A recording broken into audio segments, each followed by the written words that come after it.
A parte mais de teoria do nosso curso terminou no vídeo passado. Como eu disse, esse vídeo aqui é uma transição, ele podia estar numa unidade mais empírica, mas eu não queria destoar, porque nós vamos usar mais econometria, aqui não se usa exatamente econometria, quer dizer o seguinte, não tem mínimos quadrados, não tem essas estimativas, então eu preferi deixar aqui, mas ele é um pouco avulso, esse vídeo.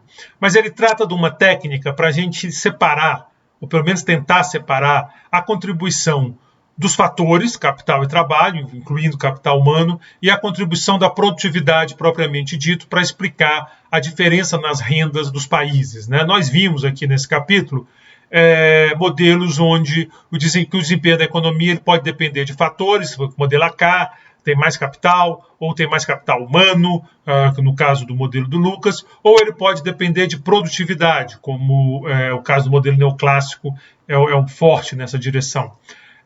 E aí a ideia é essa, mas e aí, quando eu olho os dados? Quanto da diferença entre a renda é explicada por fatores, porque um país tem mais capital do que o outro, porque um país tem mais capital humano do que o outro, e etc. E quanto dessa diferença é explicada por produtividade, porque um país usa melhor os recursos que tem do que o outro. Durante a unidade, nós discutimos várias vezes essa questão, às vezes mais en passant, às vezes menos, às vezes mais direta, e das implicações que isso tem para a política, né? Quer dizer, em geral, a gente imagina, e aí nosso último vídeo trouxe essa questão, que a produtividade talvez esteja associada às regras do jogo, aos incentivos que são dados, ao que tem, que tipo de incentivo a empresa oferece. Enquanto que os fatores, não, os fatores podem estar muito associados a estímulo, a coisa desse tipo. Você fazer uma política de estímulo ao investimento, tudo isso pode afetar os fatores. Então, não tem implicações até de política pública essa diferença. Então, esse é o objetivo desse vídeo, entrar nessa discussão, mas ver o que os dados falam a esse respeito, mas nós não vamos usar mínimos quadrados e essas ferramentas típicas de econometria. Nós vamos seguir o Caselli, é um texto do Francesco Caselli, é bem interessante, esse texto está no Handbook of Economic Growth do Elsevier. Esse texto, a Elsevier, num certo momento, liberou o Handbook inteiro, então é um texto que pode ser encontrado na internet. Se vocês se interessarem, eu não sei se eu botei lá na pasta, eu boto, ou então vocês me pedem que eu passo para vocês. É um tipo de abordagem bem legal, e a vantagem é que se você não está muito seguro com econometria, você pode fazer isso. Dá para fazer uma monografia, por exemplo, é interessante, trazendo esse tipo de abordagem. Dá para fazer uma dissertação também, mas uma monografia bem jogo rápido, usando esse tipo de abordagem, vocês vão ver. Tudo que a gente tem que fazer é calcular umas variâncias e fazer umas divisões. O produto de uma economia, ele é determinado, de uma economia ele é determinado pelos fatores e pela produtividade nessa abordagem que nós estamos usando. Ele pode ser decomposto. Eu tenho uma função de produção, ela vai depender, o Y, que é o produto, é uma função dos fatores da eficiência. Então, eu posso pensar como decompor isso a partir de uma função. Encontrar essa função é o primeiro desafio. Encontrar, e achar a função certa é o primeiro desafio para essa literatura. Como eu disse, se você pegar o artigo do Caselli, ele vai entrar nessa discussão. Ele começa com uma Cobb-Douglas, que é a que todo mundo começa, mas depois ele vai usar variações, ele vai usar outros tipos de CES para fazer a função de produção. Aí é que eu digo, a coisa vai ficando refinada. Mas, por exemplo, se está pensando em monografia, usa uma Cobb-Douglas que está de bom tamanho. Então, esse é o primeiro desafio. A outra é medir os produtos e os fatores da melhor maneira possível. O produto, você tem o PIB tem problemas, você deve ter discutido isso lá nos cursos de contabilidade nacional, ele tem a opção de pegadinha. Fatores, então, nem se fala. As medidas de trabalho são muito confusas. O ideal seria nós termos horas trabalhadas, essa seria a medida correta, mas não tem para todo mundo, é complicado. A própria série de desemprego, por exemplo, aqui no Brasil, ela muda de metodologia o tempo todo. Capital nem se fala, capital, você não tem séries oficiais, você tem que construir as séries, então está cheio de ruído aqui. E aí, de novo, tem gente, eu mesmo dediquei já há muito tempo do meu tempo de pesquisa nesse tipo de coisa, refinar a medida, procurar funções mais adequadas. Claro que a gente não vai entrar nessa discussão aqui. Quem tiver interesse, fala comigo. Eu recomendo, tem um livro, 2 volumes do IPEA sobre produtividade, que eu recomendo muito para quem quer estudar produtividade no Brasil. E no primeiro volume, um dos textos, logo no comecinho, é meu, onde eu conto um pouco desses problemas e tal. É quase que uma memória de coisas que eu já tinha feito e que eu trago para esse capítulo. O pessoal do IPEA me convidou e, na época, eu achei muito legal. Foi um registro, assim. Eu gostei. Quem quiser, bota no IPEA, bota lá Produtividade, IPEA. Vocês certamente vão encontrar esses livros. Eu acho que é Produtividade no Brasil, Determinantes e Desafios Determinantes, alguma coisa assim. Os 2 volumes, está no primeiro volume esse texto meu, mas tem outros, para quem estiver interessado. Bom, a função de produção que nós vamos usar aqui na aula é a Cobb-Douglas, é usada pelo Roy Jones em 99, o Caselli usa, é clássica. Ela é AK elevada a alfa, LH1 menos alfa, onde K é o capital, como sempre, L é o trabalho, H é capital humano. Então, o capital humano entra como ele amplifica o trabalho, né? Naquela ideia um pouco do Lucas, só que eu tenho o A, eu botava o A aqui às vezes, né? Aqui onde está o H. Mas eu quero separar o A e o H, que é a medida de capital humano que afeta mais o trabalho. Então, o produto para o trabalhador vai ser dado, só dividir por L, vai ficar igual a AK elevado a alfa, LH elevado a 1 menos alfa, isso 1 sobre L, né? O L cortou aqui o tracinho, não sei porque que fez isso, não sei se eu botei um I em vez de um L, mas é um L. Bom, esse L aqui a menos alfa vem para cá, fica K sobre L alfa. Esse L que está aqui embaixo, que está disfarçado, mas é um L, como eu estou dividindo tudo por L, ele pega esse L aqui, o L elevado a menos alfa veio aqui para baixo, né? Então eu tenho esse L que fica aqui em cima e o H1 menos alfa. Usando aquela notação minúscula, como que a gente usa, Yzinho, Kzinho. Yzinho, então, que é o produto por trabalhador, é igual a Kzinho alfa, que é o capital por trabalhador, H1 menos alfa. Então, essa é a fórmula, a versão da função de produção, volto a dizer, do Roy Jones, de vários outros autores. Roy Jones é só porque é uma referência importante, é a que o Caselli usa, é a que muita gente usa, Roy Jones 99, e essa é a cara da função de produção que o Caselli vai utilizar. Depois ele vai dar outra abordagem, uma outra visão da mesma função. Chegar lá a gente conversa. O texto é de 2005, então ele usou a Penn-Worth Table de 6.1. Hoje nós já estamos na 10.0 da Penn-Worth Table, então se alguém for querer reproduzir esse tipo de exercício, tem muita coisa aí, tem muita novidade, tem muito dado que não está lá no paper do Caselli. É claro que vocês vão encontrar gente trabalhando nisso, isso é uma área grande de literatura. E eles usam a educação do Barro e Lee, que é uma base de dados muito utilizada, que dá a escolaridade média dos países. Hoje, a Penn-Worth Table já tem uma própria medida de educação, que é feita como o Caselli faz aqui, diga-se de passagem. Eles seguem essa técnica, eles só vão refinando os parâmetros, mas eu vou já explicar para vocês, vou já comentar. Então, não precisa mais ir no Barro e Lee. Mas se quiser, a base do Barro e Lee está disponível na internet, assim como está a Penn-Worth Table, tudo lá na internet, você não precisa pagar nada, é só pegar e dar uma olhada. Para construir capital físico, eles usam a regra de movimento do capital. KT mais 1 é igual a 1 menos delta KT mais IT. Tem 2 problemas aqui nessa estratégia. O primeiro é encontrar o K0, para começar a série. Você não tem. Se você tivesse a série de capital, não precisava dela. Então, isso é um problema que tem técnicas que você pode resolver.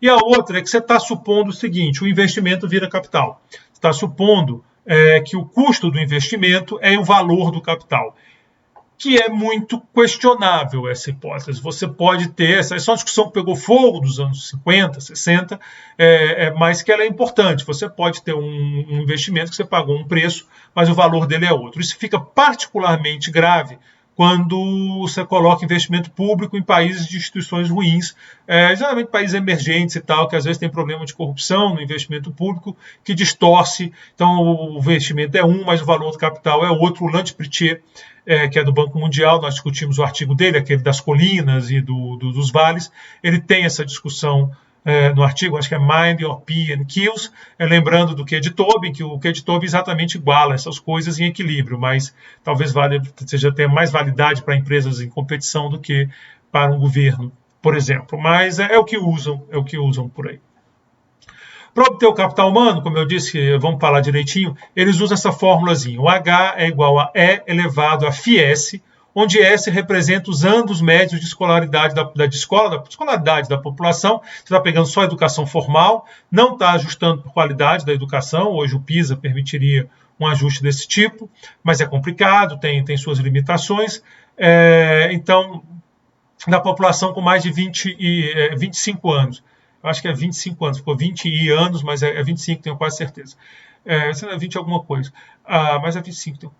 Depois eu checo lá na base. Ou então vocês checam, dá uma olhada lá, bota Barruli na internet que vocês encontram. Hoje o Banco Mundial também tem esses dados. Não sei se tem direto de escolaridade. Usa Barruli se ficar curioso, ou então pega o H da Penrose Table que resolve. Ela é uma função linear por partes, esse φs. Então, você usa esse exponencial, esse tipo de transformação é chamada minceriana, por conta do autor que começou a usar. E aí vai ser assim, φs é igual a 0,134 para S menor ou igual a 4, é 0,134 mais 0,101 vezes S menos 4 para S igual a entre 4 e 8, ele é 134S, né? E 134 mais 101 mais 4, vezes 4, desculpa, mais 0,068 vezes S menos 8 para S maior do que 8. Então, esse é o φ de S. Então, dependendo do valor de S, você tem um φ de S, você vai substituindo e construindo a função. Por que esses números? Bom, aqui você pega a estimativa de retorno. Qual o impacto na tua renda de um ano a mais de estudo? Para países pobres, que geralmente têm baixa educação, é 13,4%. Que foi o valor aplicado para 4 anos ou menos. O retorno médio do mundo é 10,1%, que foi o que ele usou para 4 e 8. E nos países ricos, na OCDE, 6,8%, foi o que ele usou, então, para mais de 8 anos de estudo. Então, essa foi a técnica usada. Não é muito diferente do que a Penrose Table faz para construir o dela. Hoje em dia, na Penrose Table já tem o H para você. A gente discutiu a Penrose Table, né? A gente mostrou a Penrose Table aqui, já tem lá a medida de capital humano, você não precisa mais fazer essa conta. Bom, o alfa, a função tem que ter um alfa, né? Lembrando aqui da nossa funçãozinha, eu tenho A, K, já calculei o K, já calculei o H, agora eu preciso do alfa. O alfa é o artigo do Golin, eu acho que eu citei nos primeiros vídeos, sugere como 1/3, né? Então 1/3 seria o valor do alfa. Eu não citei nos primeiros vídeos, eu acho que eu citei. Mas Getting Income Shares Right foi publicado no Journal of Political Economy, o JPE, que é um dos principais jornais de economia, e ele exatamente discute a estimativa desse alfa e ele diz que 1/3 está de bom tamanho. Bom, como é que a gente faz agora? Agora a gente tem a opção de produção, nós temos as formas funcionais, nós temos as estimativas de produto e fatores, e nós temos os parâmetros da função de produção. Mãos à massa, então. Então, o Caselli vai discutir algumas formas de fazer, algumas medidas para saber o quanto da diferença de renda vem de produtividade ou de fator. Bom, a primeira pergunta que ele quer responder, a primeira medida visa essa pergunta. Qual o sucesso do modelo só com fatores em explicar a diferença nas rendas dos países? Ou seja, se toda a diferença de renda fosse devida a fator, se produtividade não tivesse papel nenhum, qual seria o sucesso? Quanto da variação de renda esse modelo explicaria? Então, vamos usar essa função A, K elevado a alfa, H1 menos alfa, já apresentou, e vamos escrevê-la assim, y é igual a vezes y de K e H. Por que isso? Porque o y de K e H é a parte dos fatores, né? K elevado a alfa, H1 menos alfa, e A é a parte da produtividade. Com essa especificação aqui, a variância de y pode ser definida da seguinte forma. Y igual a isso, passa o logaritmo, né? Vai ficar ln de y igual a ln de A mais ln de y, K e H. E aí vai ficar var de ln de y é igual a var de y, K e H mais var de ln de A, isso aqui é exatamente a soma, né? Mais 2 vezes a covariância, a fórmula lá de estatística, ele só aplicou. Então, eu tenho que essa é a minha variância de y. Essa é a variância de y. Agora, a minha pergunta é, supõe que toda a variação de y vem dos fatores, que o A é o mesmo, ou seja, como se A fosse constante. É essa a hipótese que eu vou colocar e quero ver o que eu consigo explicar. Então, se toda a diferença fosse só fatores, ou seja, se A fosse constante, então essa variância aqui é zero e essa covariância também é zero, porque o A está fixo, ele não está variando. Então, a variância do ln de A vai ser igual à covariância de ln de A com ln dos fatores, que vai ser igual a zero. Então, A primeira medida de sucesso vai ser a razão entre a variância de todos os produtos, se tiver do produto de todos os países, se tivesse o mesmo A, que é igual à variância de ln de K e H, né? Quer dizer, então esse aqui é esse cara aqui, dividido pela variância observada nos dados. Então essa é a primeira medida de sucesso. Quanto mais perto de 1 for essa medida, mais nós podemos dizer que a diferença de renda entre os países é explicada por fatores e não por produtividade. Bom, ele faz as contas, isso aqui que eu digo, se quiser você pode fazer as contas também. Sério, dá uma monografia legal. Pega lá o Word Table, já vem o H pronto, já tem o K também, botaram um K, antigamente não tinha que construir, agora tem um K pronto, aplica uma formulazinha dessa. Você vai aplicar, claro, você vai fazer mais coisas, tem mais formulazinhas, pega lá para ficar mais bacaninha, para também não vem só com uma divisão. Pode fazer um corte regional para ver o que acontece, por exemplo, nos países da América Latina ou nos países da OCDE, ou comparar um com o outro. Dá para fazer umas coisas divertidas. Bom, então, considerando esses dados, o Caselli encontra um valor de 0,39 para essa medida, ou seja, 40% da diferença de renda é explicada por fatores. Logo, sobra 60% para a produtividade. Então, esse é o primeiro resultado do Caselli, no artigo dele, é esse, né? 40% fatores, 60% produtividade, consistente com o solo via 2/3, que dá 60 e poucos por cento, mas o solo era para os Estados Unidos, era para a variação dos Estados Unidos no tempo, aqui é para a variação de todos os países num determinado período. Bom, o problema dessa medida que o próprio Caselli argumenta é que ele depende de variância, e variância é uma desgraça quando tem outlier, porque a variância, vocês sabem, ela eleva a diferença ao quadrado. Então, se você tem um cara muito longe, o peso bota o quadrado e isso dá uma distorção na medida. Então, ele propõe uma outra medida que não sofre com outlier. Que medida é essa? É o PESM percentil da distribuição de X. Então, se você chama, desculpa, XP é o PESM percentil da distribuição de X, a nova medida vai ser, você vai pegar o 90% desse percentil, o 90º e o 10º. E aí você tira as pontas, né? Você tira as pontas, porque os mais altos e os mais baixos você tirou da sua amostra, tanto dos fatores quanto do PIB. Claro, tem que ser consistente. E aí você vê essa distância lá de cima dividida pela de baixo. Então aqui eu estou pegando o 90%, né, o país lá, o YKH desse país, e o do 10%, divido um pelo outro. Depois eu vou lá, faço isso para o produto propriamente dito e pego a diferença. O resultado não ficou tão longe nessa medida que não pega outlier. Aqui deu 0,34, né? Então, lembrando, deu 0,39 a primeira medida, deu 0,34 a segunda medida, também está mais ou menos de bom tamanho. Então, nos dois, mostra que a maior parte da diferença entre a renda dos países é devida à produtividade. Então, a produtividade explica mais essa diferença de renda, né? Esse é um exercício bem legal, mas você tem que mexer com os dados. Eu gosto muito desse tipo de exercício. Bom, tem uma terceira medida que foi usada no artigo clássico do Klenow e Rodrigues. O Peter Klenow é uma referência, é um cara que está sempre aí, o Rodrigues também, mas esse artigo deles de 97 é clássico. Se eu bem me lembro, o nome deles é Neoclassical Revival in Growth Economics, ou em Macroeconomics, Has It Gone Too Far? Então, eles usam essa medida deles. A medida deles, ela pega a variância do log de KH, mais a covariância de LNA, e KH é a variância de Y. Logo, não é a mesma pergunta que ela está respondendo, porque ela está permitindo que o A varie, coisa que na outra não permitia. Então, são medidas diferentes, elas não conversam entre elas como as duas primeiras conversam. Então, está fazendo uma discussão diferente. A pergunta que está vindo aqui é, quanto Y aumenta 1%, quanto aumenta o valor esperado condicional de YKH? Essa seria a pergunta associada a essa medida, levando em conta que talvez não seja tão bom compará-las diretamente. Mas, de todo modo, dá 0,60, aqui dá 0,60 essa KR, que é um valor encontrado que é maior do que outras medidas, e a explicação é muito simples, ele está permitindo essa variância aqui. Então, isso aqui é maior que 0, logo tem que dar maior. Na medida 1, isso aqui foi travado em 0 por hipótese, aqui não.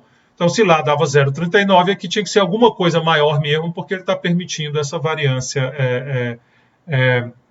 E essa variância é maior que 0, é razoável que seja. Então, é isso que está acontecendo. Mas é como ele diz, o próprio Caselli recomenda não comparar, porque ela responde uma pergunta diferente. Também é importante que o Clino Rodrigues, assim o próprio Roy Jones, eles fazem uma decomposição diferente da função de produção. Nós fizemos aquela decomposiçãozinha, que está em 13, mas é aquela que estava lá embaixo. Está aqui, essa daqui, né? Com K sobre L, L, L, L. Eles fazem um pouco diferente, que vai explicar também por que eles não estão interessados na mesma pergunta, porque com a decomposição deles nem dá para responder. Vamos ver como é a decomposição que eles fazem, porque em alguns casos é interessante. Então eles vão fazer o seguinte, eles vão dizer y é igual a k sobre y alfa 1 menos alfa, h a 1 menos alfa. É a mesma função, só com uma cara diferente, tá? Com um casaco, uma roupa diferente, digamos assim.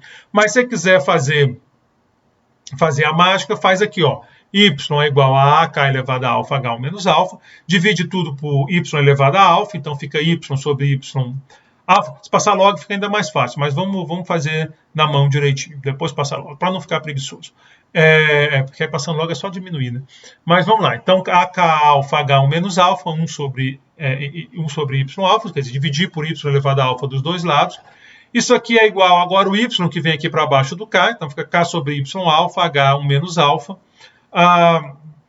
O Y aqui está 1 menos alfa, né? Porque é Y sobre alfa igual a K Y alfa H1 menos alfa. Você divide tudo, eleva a 1 sobre 1 menos alfa, o Y fica arrumadinho, alfa 1 menos alfa, 1 menos alfa morre com menos alfa, H fica só A 1 menos alfa. Então essa é a decomposição que é utilizada. Por qual o interesse dessa decomposição? Ela permite olhar o K sobre Y, que é uma variável importante em crescimento. Lembra do nosso começo aqui da sequência de vida? Lembra do Harold Doma supondo K sobre Y constante? Essa discussão, K sobre Y sempre foi uma variável. O Solow dizendo que o K sobre Y se ajusta para o estado estacionário. Então, K sobre Y é uma variável, ela mede a intensidade do capital, digamos o seguinte. Você pensar Y sobre K é como se fosse a produtividade do capital. K sobre Y é o quão essa economia tem capital, né? O papel do capital na produção. Capital aqui que eu estou usando é a definição de macro, tá? Não é a definição de Marx, que é mais complexa. Aqui é de macro, é máquina, equipamento, estrutura, essas coisas, e nós não estamos procurando aqui as relações sociais de produção que estariam embutidas no capital, que seria uma abordagem lá de Marx. Aqui para a gente não. Então aqui na parte dos produtos explicada pelos fatores, se eu for fazer essa decomposição, vai ser K sobre Y, alfa 1 menos alfa H. E aí dá para ver aquela questão da variância, da covariância, porque essa medida ela não depende só de fatores. Se você supõe isso, você está pisando na bola. Por que está pisando na bola? Porque esse cara aqui, Y tio KR, ele depende de Y depende de A. Então, se você quiser comparar nossas duas medidas, a Y tio, ela é igual a essa Y aqui. Aqui ficaria melhor que a H, né? Porque eu fiquei empolgado com o Clino Rodrigues e botei, mas é a medida de capital e capital humano. Equivale a multiplicar aquela por A elevado a 1 sobre 1 menos alfa. Então, essa medida aqui, ela não pega só fatores, ela pega também o A, por isso que ela dá mais alta. Ela pega parte da variação do A, que é aquela parte do A que varia junto com os próprios fatores. Então, se você estiver querendo separar fatores de produtividade, usa a decomposição em 13. Se você estiver interessado em olhar o impacto aí, principalmente do K sobre Y, então usa a decomposição em 14. O Caselli ele chama contabilidade do desenvolvimento, porque ele está olhando para vários países, o que ele está interessado é nos vários países. Esse tipo de exercício também é conhecido como contabilidade do crescimento, e aí olha para um país só. Tá? Então, quando vocês verem contabilidade do desenvolvimento, é o que o Caselli está fazendo, e ele usa todos os países, e ele está interessado em ver como explicar a diferença entre as rendas dos diversos países. É o que o Caselli quer. Mas algumas vezes você está interessado num país só, e você vai fazer essa decomposição, as duas que nós fizemos. As duas decomposições que nós fizemos, dependendo do teu interesse, é claro, mas não olhando para vários países, e sim para um país ano a ano. Então você faz para o mesmo país, a cada ano você calcula essas medidas, ou faz essa decomposição para ter alguma conclusão que te interesse. Isso é o que vai chamar de contabilidade do crescimento, ela foca num só país e ela olha É como se fosse uma série de tempo, né? E aí você quer saber, por exemplo, num determinado país, o que pesa mais? Por exemplo, pega essa decomposição aqui, e você quer saber o seguinte: o que pesa mais no crescimento do Brasil? O aumento ou queda, né? Quer dizer, o K sobre Y, o capital humano ou a produtividade, ou A. Usa isso daqui. Se o teu interesse é saber o que pega mais, o capital trabalho ou o capital humano, usa a outra decomposição, aquela do AK ou a produtividade, aí o AK elevado a alfa, H1 menos alfa. E aí você quer saber, porque tem alguns resultados interessantes. Assim, no Brasil, em vários momentos, a produtividade não era o que mais importava. Aqui que solo, com contabilidade do crescimento, o resultado de solo é por contabilidade de crescimento, eu tinha dito que é só para os Estados Unidos, é contabilidade do crescimento. E lá ele encontra 2/3 é produtividade. Aqui no Brasil varia, né? Varia com o tempo. Nós já vimos lá no começo do curso, na unidade 1, como é que os Estados Unidos é estável e como é que aqui é meio zoado o processo, né? Quer dizer, paciência. Fazer o quê, né? É da vida. Bom, então se quiser fazer o exercício aqui, você pode escrever o PIB per capita dessa maneira, só para fazer diferente agora com o PIB per capita, porque eu tinha feito só PIB por trabalhador.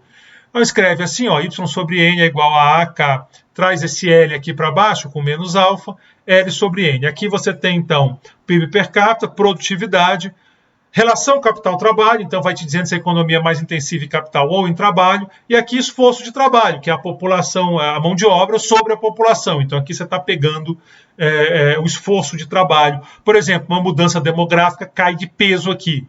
Né? Quer dizer, uma parcela menor da população é força de trabalho. Mudanças demográficas desse tipo aqui aparecem direitinho.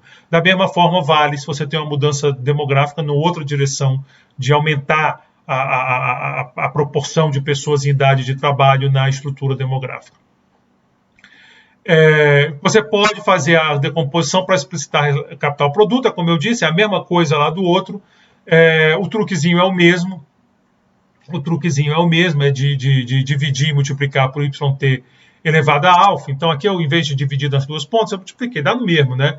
Então, YT elevado a alfa, e aqui dividir por YT elevado a alfa, ó, cancela os dois, fica YT1 menos alfa, AT, KT, isso é a mesma coisa. Aí vai ficar esse cara aqui. Aí, de novo, você passar, por exemplo, eu não sei se eu fiz isso aqui, eu não fiz, então... vou falar para vocês. Você passa um log aqui, por exemplo, vai ficar ln de produto per capita igual a 1 sobre 1 menos alfa ln de A, alfa 1 menos alfa ln de KY e ln de L sobre N. Ln ficou feio, L sobre N, mas é o conceito. E aí você deriva em relação ao tempo. Então vai ficar que a taxa de crescimento do produto per capita, aproximando, né? Vai ser 1 sobre 1 menos alfa, a taxa de crescimento da produtividade, alfa sobre 1 menos alfa, a taxa de crescimento da relação capital-produto, e mais a taxa de crescimento da parcela da população na mão de obra. Isso é uma típica decomposição de crescimento. Você vê a contribuição de cada um num determinado país. De novo, é um exercício interessante, você fazer comparação entre países ou entre grupos de países, como é que isso é na Ásia, vis-à-vis como é que isso é no Brasil ou na América Latina.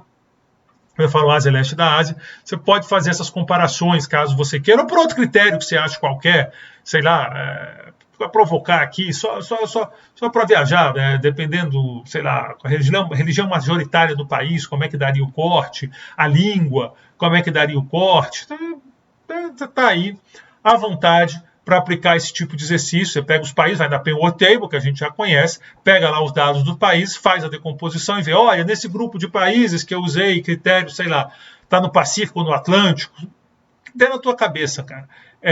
A produtividade tem um peso tal e nesse outro grupo tem peso tal. Se daí você conseguir tirar uma explicação interessante, você tem um resultado legal. Se não conseguir, é só uma curiosidade, aí não vai muito longe, né? Mas se conseguir um feeling, um negócio, é sempre um exercício bacana. Bom, então, como eu disse, escolhe, calcula a taxa de crescimento e faz essa decomposição. Você faz a contabilidade do crescimento. E agora sim nós encerramos a unidade 2. Nós começamos essa unidade com o modelo neoclássico, modelo de Solon lá basicão.